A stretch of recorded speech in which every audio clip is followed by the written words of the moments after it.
इस फल को देख रहे हैं आप? अभी अभी अपनी डाल से अलग हुआ है।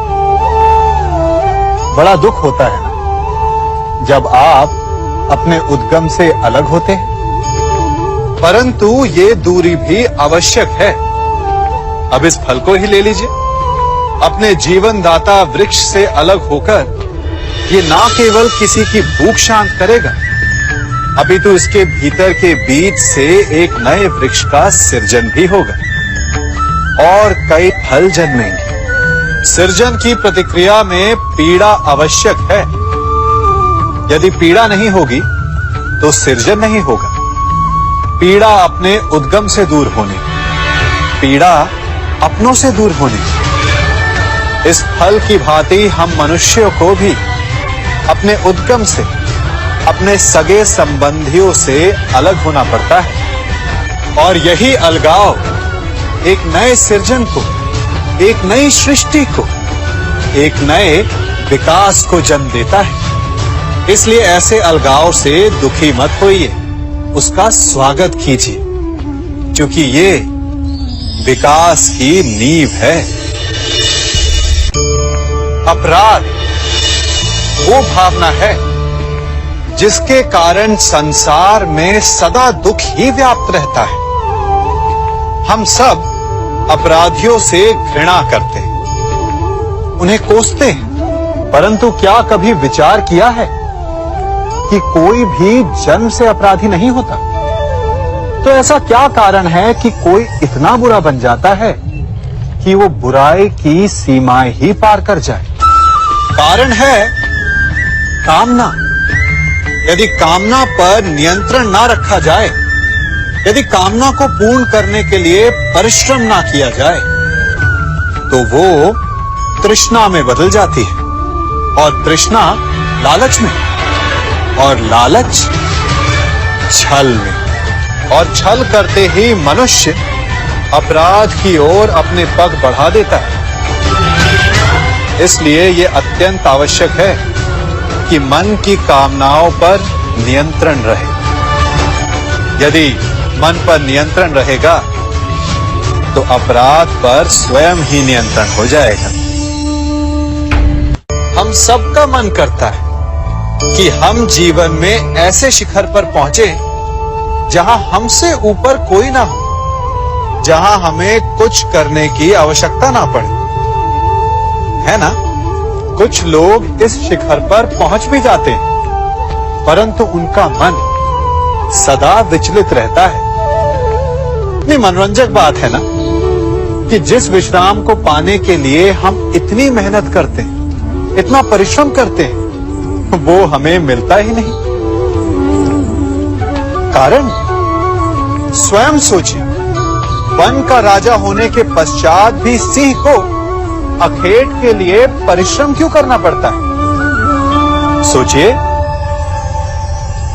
मैं बताता हूं, क्योंकि राजा होने का अर्थ ये नहीं कि वो सदा सोता रहे और मृग स्वयं उसके समक्ष आकर कहेगा कि आइए महाराज, मुझे खाकर अपनी भूख मिटाइए। तो समझ लीजिए, कार्य आपके परिश्रम से संपन्न होते हैं, केवल कामना से नहीं।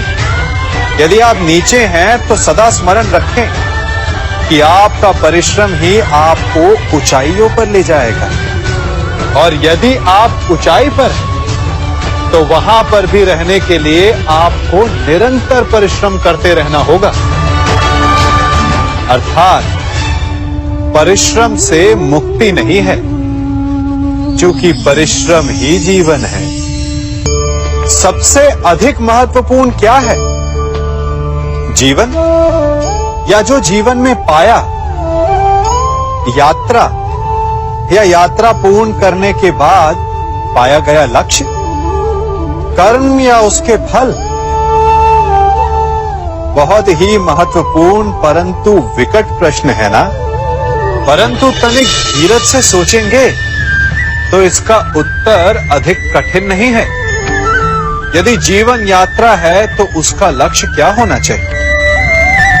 स्वयं सोचिए। मान, संतान, धन,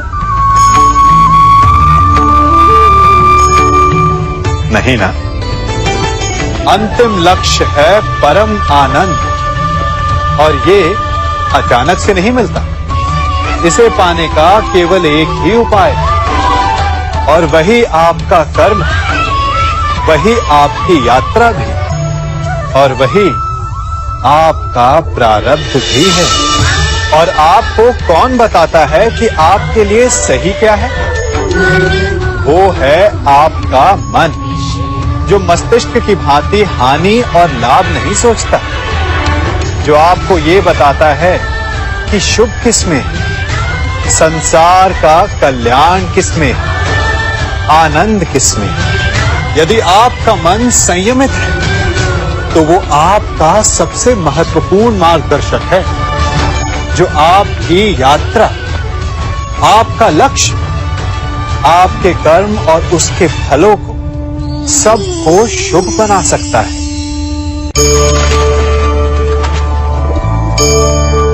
इन पक्षियों को देख रहे हैं आप? इनका उड़ना वायु में इतना संतुलन मुक्त कर देता है ना? इन्हें उड़ते देख आपके मन में भी इच्छा होती होगी कि इन्हीं की भांति आप भी स्वतंत्रता से उड़ पाएं। ईर्ष्या होती है ना, जब आप इन्हें खुले आकाश में ऐसे विचरण करते देखते हैं। पर कभी सोचा है इस उड़ान को, इस स्वतंत्रता को पाने के लिए कितना परिश्रम, कितना अभ्यास किया होगा इन्होंने? आकाश में उड़ने से पूर्व धरती पर कितना गहन परिश्रम किया होगा इन्होंने। इनके माता पिता ने पहली बार जब इन्हें पंख फड़फड़ाने को उकसाया होगा तो कितनी बार गिरे होंगे। पहली बार वायु में उड़ते समय कितना भय लगा होगा इन्हें। अपनी पहली उड़ान के पश्चात धरती पर उतरते समय गिरकर कितनी चोट खाई होगी।